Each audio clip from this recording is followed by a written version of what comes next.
Hello, friends. I have such a pretty view I would love for you to see. I'll just take a look, but the lighting really changes. And there's 3 hawks up there that were just circling around in such a beautiful way. They were actually circling 3 of them, reminded me of the Trinity. So when that happens, I kind of feel like it's a wink from God smiling at me. So may you know God's winking at you somehow today.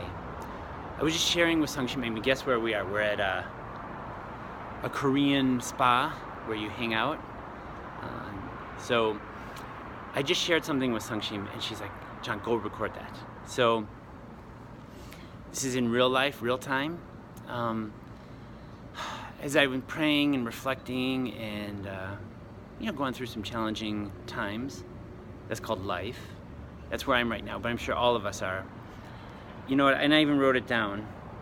Mistakes are a part of life, and they happen. And our relationships grow stronger when we honestly repair after a mistake. And our relationships grow weaker, and actually so do we when we do not, we neglect to repair after a relational rupture.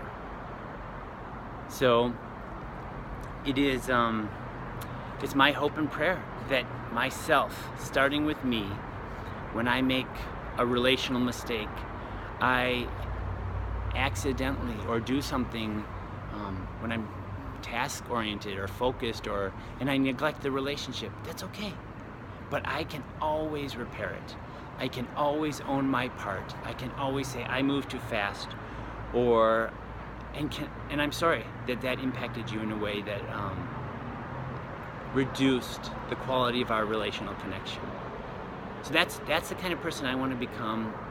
That is core to the church essence of the life of Christ in us. I mean, he was a reconciling God. He reconciled us to himself so we could be reconciled to one another.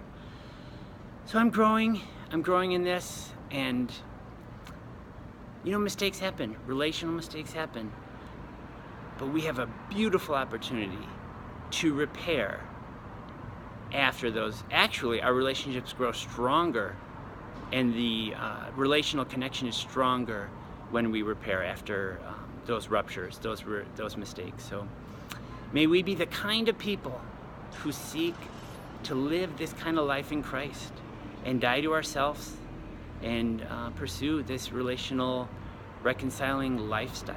So, and if I have ever done that to you, and I know I have, actually this weekend I really had a moment of sorrowful confession before God that I know I have neglected to fully invest in my relationships and give all myself.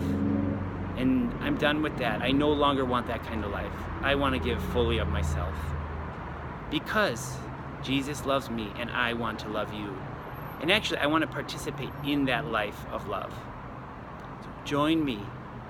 We can change the world one relationship at a time. God bless you, and I love you.